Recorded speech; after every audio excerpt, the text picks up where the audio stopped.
All right, first of all, I want to start off by definitely giving a lot of credit to Coach Fritz and what he has done in a short period of time at Tulane. I thought he had his team extremely ready to play, even though they fell down early, their ability to battle back in the second half, win the battlefield position, says a lot about what he's building. So that great respect for him and the program and what he's trying to turn around there. Very proud of our players, very proud of the resiliency that they showed in the ball game. I was a little bit worried coming into the game about where our emotions, could we play it with a high level of emotion coming off of the week before performance. Nothing about our culture sets back and lives in the past, but you're also trying to teach a group of young men on how to win, and that's part of a challenge moving forward with these young men, and we'll talk a little bit more about that in just a few minutes. But so I didn't know if we would come out flat, just didn't have an idea on how we would respond to the prior week's performance. We came out actually on fire and played really well, I thought, especially defensively in the first half, giving up 50-something yards of offense against a triple option team. Says a lot about our guys and the direction our defense is heading. And then basically to control the entire first half, battle of field position, us be able to flip the field, execute at a high level, very efficient on third down on both sides of the ball, and to jump out 21-10 at half. Actually felt like we had another touchdown there that if we just get the ball up and over a D lineman on a screen pass, I think we may score again before half. But they made a great play on it and stayed in the game because of that. But, James Prochet, obviously his performance was huge. His big third down catches that he made in the first half was led to us. Went on in and scored a touchdown on that one. So again, coming in at halftime, we felt good. We felt that we had a great plan coming out after half. Thought that defensively, we knew what they were doing. We had done a great job playing assignment sound football. Offensively, we just needed to continue to execute, continue to run the football, and I chose to take the win in the fourth quarter. And during the third quarter, we lost the battle of field position and could never flip the field back. One first down and I think we had 3 possessions and only 1 first down, 15 total yards of offense in the second half, or in the third quarter, was really put our backs up against the wall. Just as we felt like we would pick up 5 yards on first down inside our own 5-yard line, and the very next play, we fumble the ball, and now we're back on the 2-yard line again, and just could never get the momentum going in that third quarter. And couldn't punt enough to flip the field, the wind in our face, to get the things turned in our direction. And with that, they scored on back-to-back drives.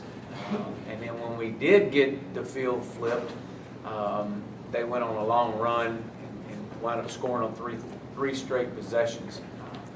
So you find yourself trailing now, and trailing by 10 going into the fourth quarter, right there at the end of the 10 minutes to go in the game. But again, there was no panic.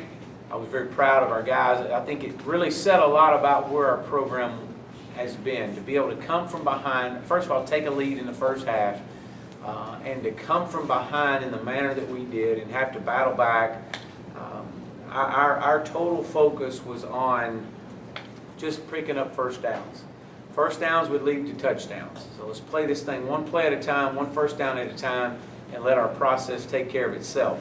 But we did say this: there was going to have to be some plays being made. Somebody among our group was going to have to make plays. Deion Green, obviously, with a big 4th down stop, which got the ball back to us, enabled us to go win a ball game. James Prochet, Ben Hicks, the adjustments that we were having to make from the press box all the way back down on the field.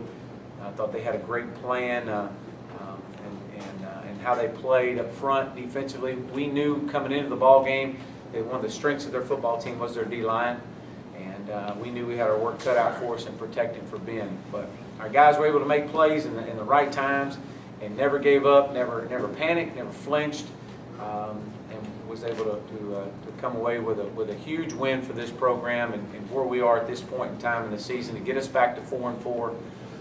It's hard to win, period. It's really hard to win on the road. As you could see in our conference, there was only 2 teams that won on the road, us and Tulsa. And so for us to be able to come away with a road win, to get us back to 500, 2-2 in conference play, and as I've shared with our guys, our mentality is the best is yet to come. We want to make this a November to remember.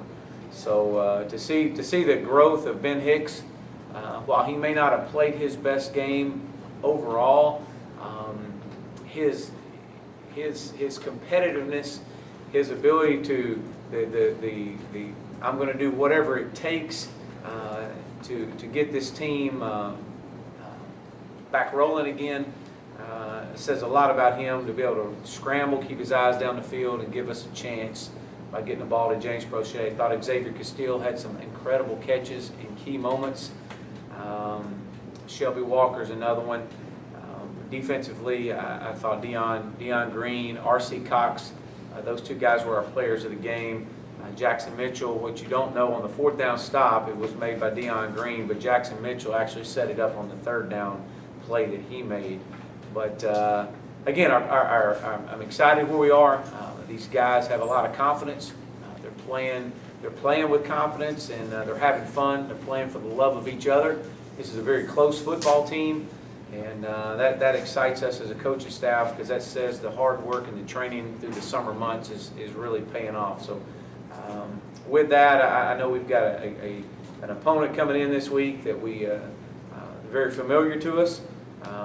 Coach Norvell is one of the best offensive minds in all of college football.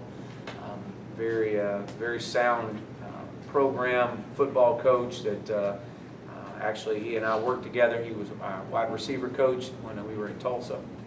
So I know Mike and know a lot of those guys on that staff really well. So we've got our work cut out for us. Memphis is coming in off of a 2-game losing streak, and but again, it's they're playing 1 week at a time as we are. So with that, I'll open up for questions. Well, your defense really seems to do whatever's necessary. I mean, you can't really point to one particular statistical category. What is it about the defense that really is clicking right now? Well, I think, and I've said it all year long, I think our depth up front has really helped us stay as fresh as possible through the course of the season. I thought that Coach Wyatt, Coach Malone have done a really good job on how that they sub early in the year, has really kept our guys fresh. Zelt Minor's playing really well, really solid right now. Obviously, we know what Jarvis Pruitt is doing. He's playing well. Deion Green now is another guy that we've mentioned that's played well all year long and really played well the other night. So it always seems to be somebody always comes to the forefront. Justin Lawler's another guy that's, man, he emptied his tank. I mean, we weren't pressuring right there at the end, but he was having to get all his pressure through a pass rush, and it was more of a bull rush. And his ability to on the last play of the game to force the quarterback to scramble and throw off balance was huge. And so again, those guys are really playing well. I think it has a lot to do with the depth that we have. In the secondary, obviously we've been one of the creating turnovers, the interceptions. Has really been the maturity level of a Jordan Wyatt, really growing, moving from safety to corner this year. He's found his home. D. Mill, obviously a guy that's been one of the most physical players on our team. And just watching their maturity level grow. Horace is another one. Horace has played well all year long, been very consistent for us. So I think a lot of it's the maturity level of these guys. I really believe, and I keep saying this, but this is a very close football team. And I know on the defensive side of the ball that they're extremely close, and they believe in our plan. They believe in Coach Malone and what he's doing. And it's really, you've really seen the progress from year 1 to year 2 with these guys. Did you see any lack of that belief last year as the players were getting used to you and your staff? Yeah, no, we didn't. I mean, and I've said this before. Last year's seniors, man, and I've mentioned this in our team meeting. I mentioned on my radio show. last year's seniors laid the foundation. They did kind of, so to speak, the dirt work. They came in, they had no other choice but to believe in us and buy into what we were about. But at the same sense, they only knew us for 4 months. And so while they believed in us and they come around and, man, they're so excited for us right now, it is because of them, the success that we're having. They laid the foundation to allow this year's senior class to leave their legacy. And so our message to the seniors is, look, you get to leave your legacy now. What do you want to be remembered by? What do you want these younger players to see you in your final 32 days? What do they want to see you and how you have performed all year long? Because you're leaving a legacy that'll be followed. And so it's been really neat to watch those guys lead this football team. And that's something we talk to those guys about every Sunday night. I know Coach Craddock and Coach Malone visit with our seniors every Sunday night. And it's really kind of a special time, about a 10-minute meeting that they have with them. And I'm not involved. It's just them, the coordinators, and our seniors. And so that's been really special to watch and share with them how much we appreciate their buy-in. But it wasn't, no, last year's seniors bought in. But again, you know, when you know somebody for 4 months or 5 months, I mean, you're learning them. There's a lot of learning that goes on. New system. So, you know, where's your total focus at? So I just think that that's the dirt work that was done, kind of like building a house. With Crochet and Shelby Walker, you got a bunch of receivers stepping up now. How much does that open the field, in particular for Cortland? Well, I think it does a lot. And I said this last week. I think that, you know, some teams choose to double Cortland, and when they do, James has really shown forth of what he's capable of doing. And so it is. It's how you play these guys. To see James have the success that he had the other night was something that we've seen flashes this year. We were just waiting for that breakout game. We were able to get that the other night, and thankfully we were, because it was much needed. You know, even though Cortland still had a good game, he dropped the ball down the sidelines, which I think would have helped continue the drive. But you know, for James to have that type of game, Xavier Castile to have the game that he had, I mean, you know, this is 2 weeks in a row I've mentioned Xavier. The week before, while he may not have caught the balls and gotten the stats, but he made some unbelievable blocks and playing exceptionally well without the ball. Shelby Walker, 2 weeks in a row, having 2 big-time catches for us. To see him come forward and to start making plays, he's blocking a lot better without the ball now. And so, you know, again, those guys are really coming forward and playing well. Kevin Thomas is another young man that is growing up. And again, you're so young, and you had to put guys in some situations early in the year that you know, maybe they weren't ready for just yet. And so through the growth process of this team, when you lose your starting left tackle, you starting quarterback, you starting running back, and essentially you lose your second quarterback for much of the year, there's only way to get guys. You can practice all you want, you can practice as fast as you want, but the only way that you can do it is get actual game speed reps. And these guys had to grow through the games that and that's why you've seen Ben Hicks get so much better. It's why you've seen these guys grow and mature more. And then you look back at, you know, we've lost 4 ball games. We lost to Baylor, we lost to TCU, and we lost to 2 teams that are at the top of each one of our divisions right now. And so, which kind of tells you, you know, we were playing pretty good football early in the year. We're playing against some good teams. But I still think the turning point right now was the challenge after Temple, and I think the hurt and heartbreak that you saw on these guys' face after the Tulsa game. This says we were so close, but they never wavered. Just like the other night, they never wavered, even in those moments after Tulsa. Just like the going into the fourth quarter against Tulane, there was no panic. It was, we've got to respond. We got to just continue to respond. That's the only thing we can control. You can see statistically how Ben has grown over the course of the year, but how has he changed or evolved off the field as a teammate, as a leader, since he took over for Matt? Yeah. I think, first of all, Ben's always had great confidence, and we've talked about that. But I think the thing, what you've seen is you've seen how the other players have responded to him now. Where he was wanting it so bad and he had so much confidence in it so bad that now he sees that the players see, you know, especially after the Temple game when he just took a beating, and to get back up, he gained a lot of respect from his teammates that week, and then to come into the Tulsa game, I just think that they've gained so much confidence in him, which has boosted his confidence level even more. Yeah. After last year's season-ending game in Memphis and how that went, is there any extra motivation or anything extra to prove now that you play again this week? Well, the one thing that I shared with our players on that last game that we played against these guys was we're not going to harp on that ball game. That was a different year. There's a different team. We're not really comparing just outside the logos. You're not comparing, you know, anything really two likes. I mean, some of the same guys that were on that team a year ago are playing some of the best football of anybody in the country right now, and they were on that team last year. And so it's two totally different teams, and for me to come in and to focus all our attention on the emotions of last year's game and what we felt would be doing our players an injustice, be doing our staff an injustice, when we could be focusing on what we can control, and that's how we prepare every day. Do they know that? Do they remember that ball game? Absolutely. Do I have to remind them of that every day? No way. They see it. They know it. They know that a lot of our respect was taken away from us in that game on that 11 months ago. And so they understand that. They understand that right now that it's all about the SMU Mustangs and what can we control, and that's how we approach today's practice. As you mentioned, since you saw them a year ago, they do have a new coach.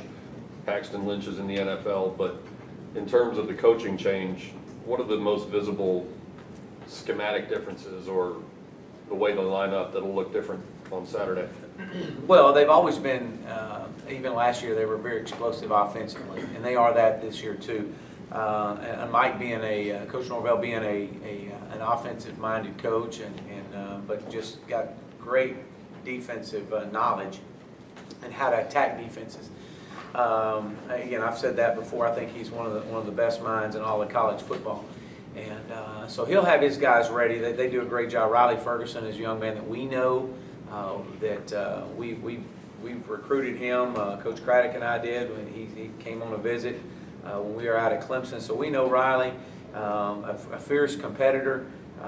Has thrown 17 touchdowns, over 2,200, almost 2,300 yards.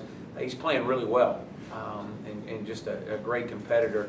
He's got 6 returning starters back on the offensive side of the ball. They're very dynamic in their kick return game. Tony Pollard is as dynamic a guy as there are in this conference. And so we know what they do offensively. They're going to be very aggressive. They like to run the football, but they're going to take their vertical shots.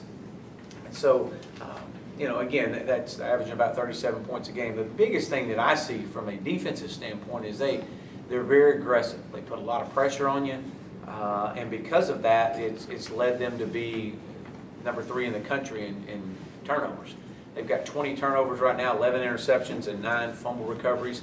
So because of the way they pressure you and how they attack you, they do a great job of disguising their coverages. But they force you to put the ball in jeopardy a bunch. They force you to make impulse decisions, and when they capitalize on interceptions. And so, you know, that was one thing that they beat Temple. I think they had a pick 6, which led to eventually them winning the ball game.